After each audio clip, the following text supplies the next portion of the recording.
Humans were breathing smoke for hundreds of thousands of years, before a single person ever chose to. That's the part everyone gets backwards. We think of smoking as an invention, a vice someone dreamed up, a habit with a start date.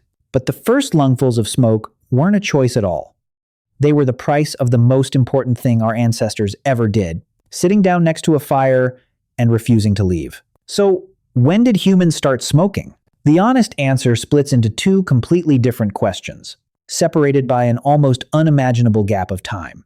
There is the question of when we started breathing smoke, and the question of when we started breathing it on purpose. Those two answers are hundreds of thousands of years apart, and the space between them is where the real story lives. Start with the deep one. Start with fire. Somewhere around 1 million years ago, give or take, our ancestors gained control of fire.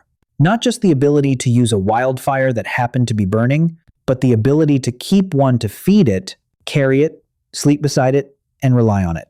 This is arguably the single most transformative thing our lineage ever did. Fire cooked food, which unlocked calories a raw diet could never give us, and helped build the expensive, hungry brain you are using right now. Fire pushed back the dark. Fire kept the predators at the edge of the light. Fire held warmth through nights that would otherwise have killed. But fire does something else, something no one chose and no one could avoid. It makes smoke. Picture a cave in what is now southern Africa 100,000 years ago. It is night. Outside, it is cold enough to be dangerous, and the darkness is full of things with teeth. Inside, in the center of the space, a fire is burning. Around it, a small group of humans sit closer than is comfortable, because the warmth and the safety are worth it. But the air above them is thick. There is no chimney. There is no ventilation but a cave mouth, and whatever cracks let the night in. Every breath these people take carries smoke down into their lungs. Fine particles. Soot. The chemistry of burning wood. And they do this not once, not on special occasions, but every single night of their lives. From birth to death, for thousands of generations. This is the first smoking, and nobody decided to do it. It came bundled with survival. To have fire, and you needed fire, was to breathe its exhaust. The two could not be separated. Our ancestors traded clean air for warmth, for cooked meat, for protection, for light, and it was, on balance, one of the best trades in the history of life. But it was still a trade. And your body is still paying part of the bill and still carrying the tools that ancestors evolved to survive it. Think about what happens when smoke enters your airways today. The passages leading to your lungs are lined with millions of microscopic hairs called cilia, constantly sweeping in waves, moving a thin layer of mucus that traps particles before they can go deep. When something irritating gets past that, you cough a violent, involuntary blast of air designed to expel what shouldn't be there. Deeper still, specialized cells patrol the lungs and swallow foreign particles whole. This is a layered, sophisticated defense system, and a great deal of it is tuned to exactly the kind of insult a smoky fire delivers. You did not build that defense. It was built across the long dark of prehistory, one smoky night at a time, in bodies that had no choice but to adapt or fail. Not everyone did adapt equally. Living in that haze had real costs, the same kinds of lung and airway problems that wood smoke causes in poorly ventilated homes today. Picture the inside of that cave again, but this time look at the people, not the fire. The children, whose small lungs are breathing the thickest air at floor level, where the heavy smoke settles. The elder, coughing in the dark, whose chest has taken in the equivalent of a lifetime of fires.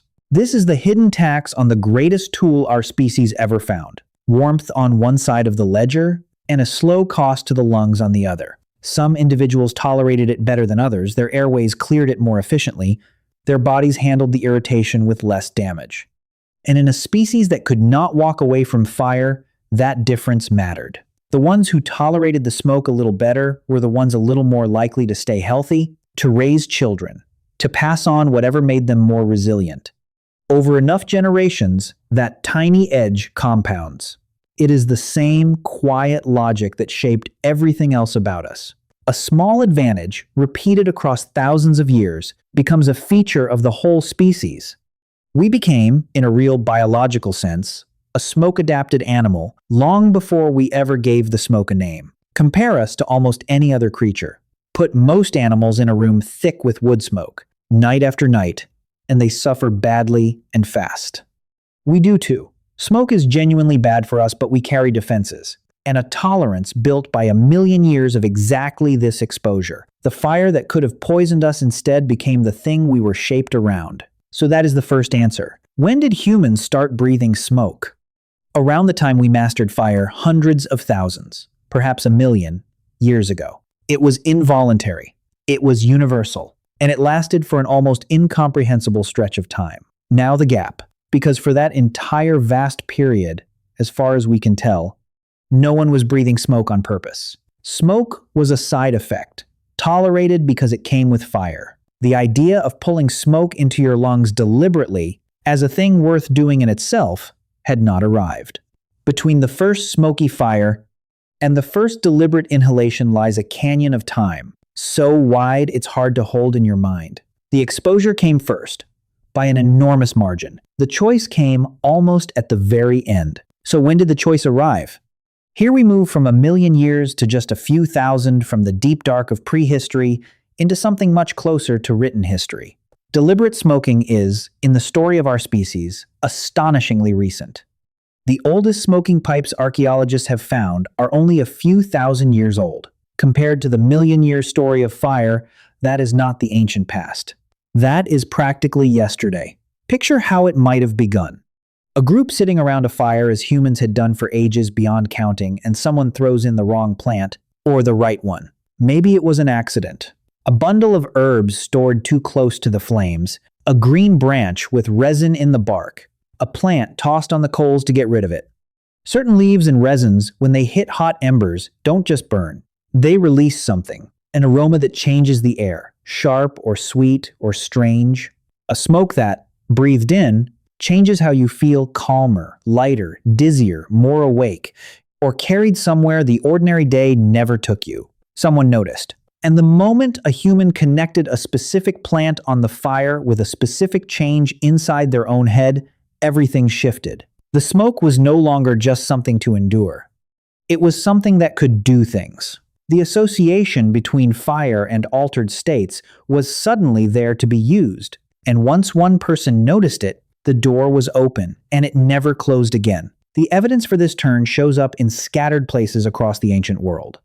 There are early traces of cannabis being burned in ritual settings in Central Asia. In braziers built to hold hot stones, thousands of years ago, smoke produced deliberately, in an enclosed space, for people to breathe in together. In the Americas, tobacco was cultivated and smoked long before any European ever arrived, woven so deep into ceremony, medicine, and social life that it sat at the center of how people marked the important moments of a life. Across the ancient world, culture after culture burned aromatic plants, and resins incense drifting through temples, herbs smoldering over coals, whole enclosed spaces filled with smoke on purpose.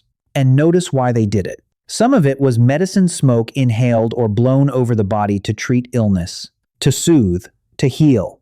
Much of it was ritual, a way of reaching for something beyond the reach of an ordinary mind.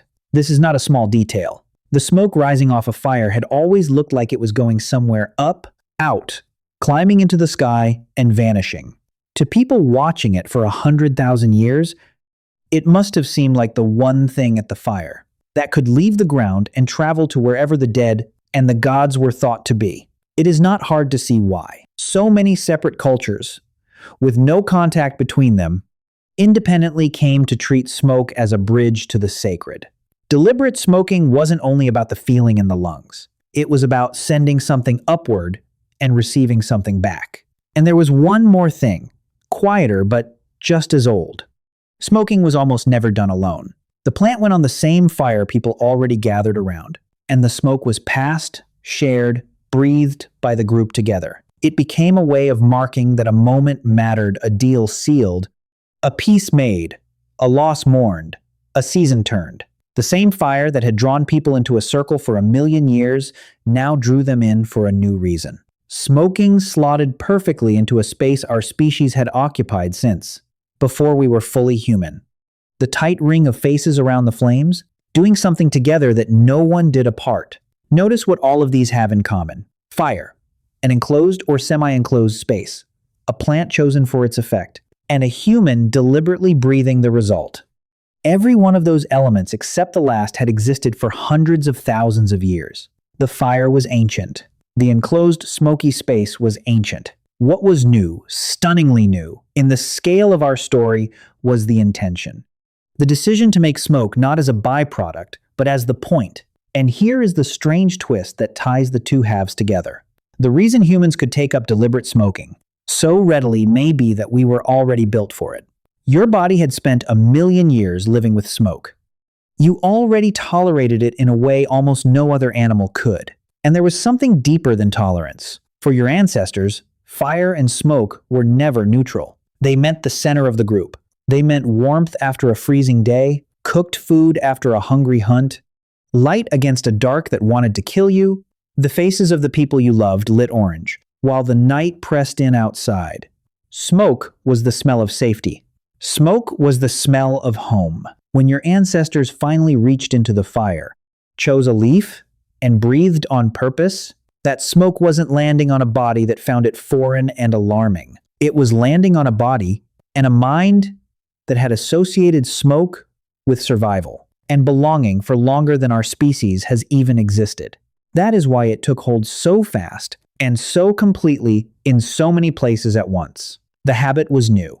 The comfort with smoke was ancient. One made the other almost inevitable. You cannot separate the pipe from the campfire that came 1,000,000 years before it. The pipe is just the campfire, made small, made portable, and finally made a choice. Which brings us, finally, back out of deep time. Back to now. Back to you. You may have never smoked anything in your life. You may find the very idea unpleasant. But smoke still moves through your world constantly, and you barely register most of it. The candle you lit on the table, the pan searing on the stove, until the kitchen hazes and the alarm nearly goes off. The smell of a fireplace drifting down a winter street. The distant orange glow and gritty air of a wildfire carried 100 miles on the wind. Every time, without a single conscious thought, your body meets it with the same ancient equipment. The tiny sweeping hairs in your airways, the sudden cough, the cells deep in your lungs that surround each foreign particle and swallow it whole. That machinery isn't there because of cigarettes. Cigarettes are far too recent to have shaped anything about you. It is there because of 100,000 nights in a cave, beside a fire your ancestors could not live without, and could not fully escape. So when did humans start smoking? If you mean the choice, the pipe, the plant, the deliberate breath, only a few thousand years ago, at the very tail end of our story. But if you mean the smoke itself, the daily lungful, the thing your body was shaped to survive, then the answer is almost from the beginning. We did not invent smoking. We inherited it. We were breathing the fire's exhaust for 1,000,000 years, and only at the very end did we finally reach into the flames, choose a leaf, and decide to breathe on purpose. The fire came first.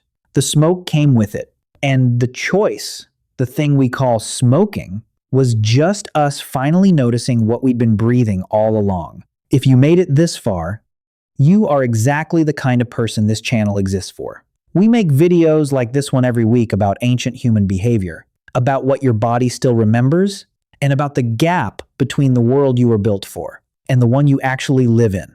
If that is something you want more of, hit subscribe. It costs you nothing, and it tells the algorithm that this kind of storytelling is worth keeping alive. See you in the next one.